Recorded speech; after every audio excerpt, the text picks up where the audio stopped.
Next year, the Dassault Mirage 3 chalks up 20 years of service with the Royal Australian Air Force. Its technology pales in comparison with aircraft now rolling off the assembly line, yet the Mirage is still Australia's frontline fighter. That's a result of our conservative approach to re-equipping the armed forces. We expect our planes to remain operational longer than the major air forces of the world.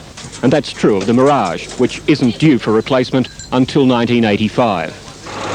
Even though they may be an old aircraft in the terms of today's technology, there's still certainly plenty of fight left in the Mirage jet. The Israelis and more recently even the Argentinians have proved that. The Mirage showed that it was more than a match for Soviet-built MiGs, and the Argentines threw them against British forces in the Falklands with devastating effectiveness. Bearing in mind that it is technology 20 years old, it is still very, very effective. I think as demonstrated by other overseas air forces. Still has quite a good capability. We use it to very good effect locally in our training missions.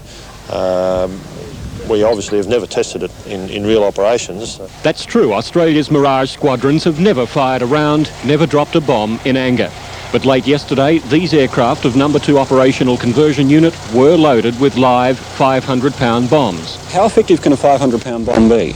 If it's delivered accurately, it's a very good weapon. Of course, the bigger the bomb, the better the effect.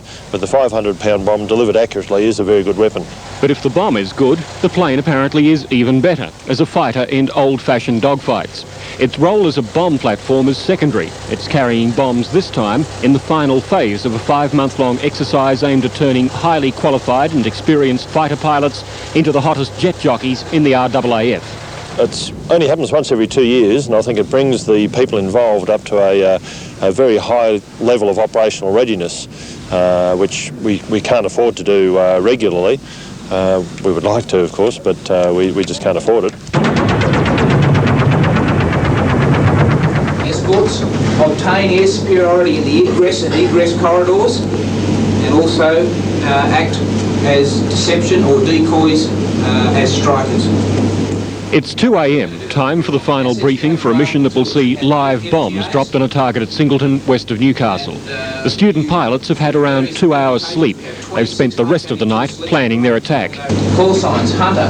T-tail, that's Hunter 2, your overall mission deputy lead.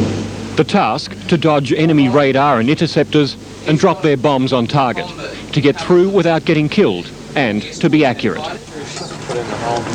3:30 a.m, and a final check is made of the aircraft and its bomb load. For the ground crew, it's a rare and valuable experience in the handling of live weapons. A peacetime air force just doesn't have the money to drop too many live bombs.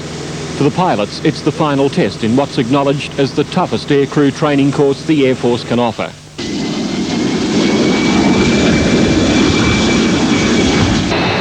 The jets roll onto the taxiway at 2 minutes to 4.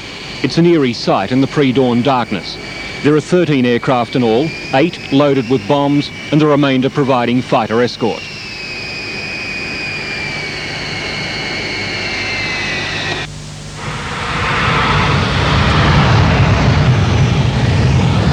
Takeoff, 2 minutes after 4. A spectacular sight as raw fuel is dumped into the hot engine exhaust to boost them to a takeoff speed of more than 300 kilometres an hour. The sound is ear-splitting. The target lies more than 500 kilometres to the south. Flying time, a little more than half an hour. And that's without taking the jets through the sound barrier.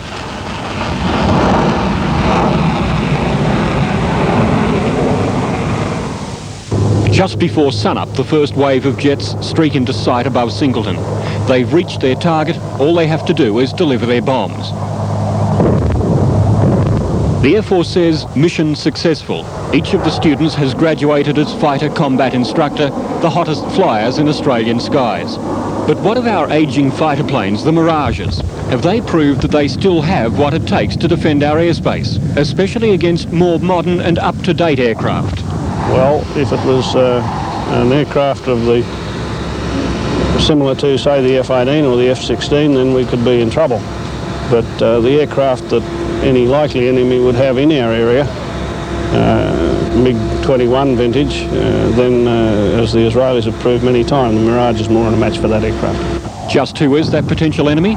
The Air Force isn't saying. As far as it's concerned, our neighbours are friendly, and there's no reason at present to believe that that will change.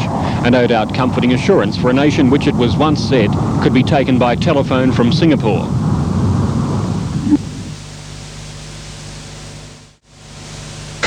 While the Royal Australian Navy continues the fight for a new aircraft carrier, the RAAF is anxiously awaiting the arrival of 75 new American fighter bombers.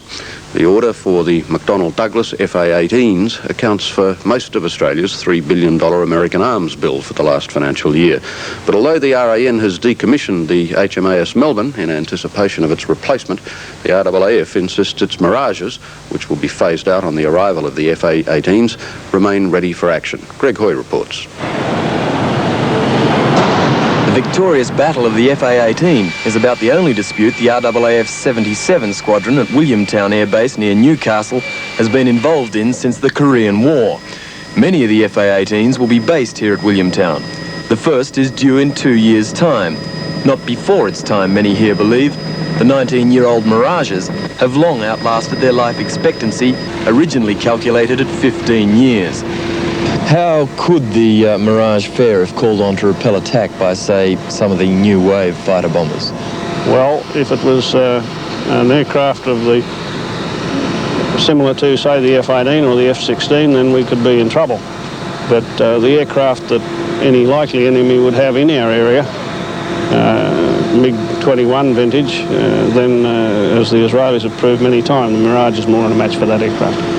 Air Commodore Monaghan disagrees with claims that the FA-18 is too advanced for Australia's needs. He says they will supplement the F-111's capabilities where the Mirage never could. But as the RAAF knows, anything can happen in 2 years. So the Mirage pilots continue their rigid training program, which includes exercises designed to counter tactics characteristic of those air forces, loosely described as potential enemies. This exercise involves the attack and defence of a bombing range near Williamtown. The aggressors are a squadron of 12 Mirages flown by a graduating class of fighter combat instructors from the Amberley Air Base near Ipswich in Queensland. The raid takes place at dawn.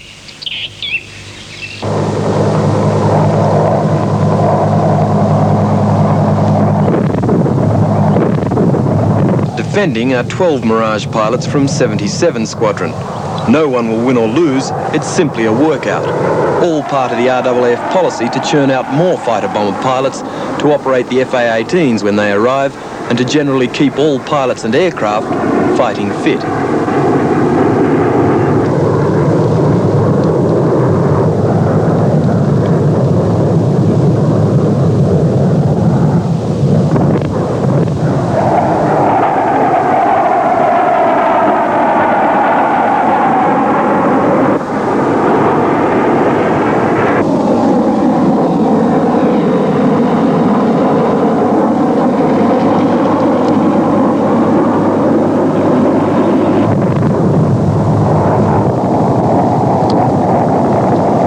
Graduating pilots from Amberley, this is a final exam. They are a select group. The top 3% of the RAAF's General Pilots course are invited to undergo fighter bomber training. Of those, 50% fail. The best of the remainder then have the option of studying to become fighter combat instructors. They are the cream of the RAAF's pilots, naturals to the art of flying. With the exercise over, it's champagne all around. All the students have passed their course, need it be said, with flying colours. Sometime in the next few years, the graduates will be studying the FA-18. Soon after, they will be at the helms of the $22 million aircraft.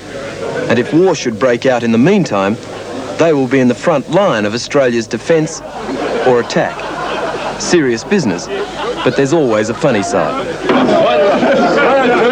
Wind her up. The flight lead exerting his authority. We're off. Thunder down the runway.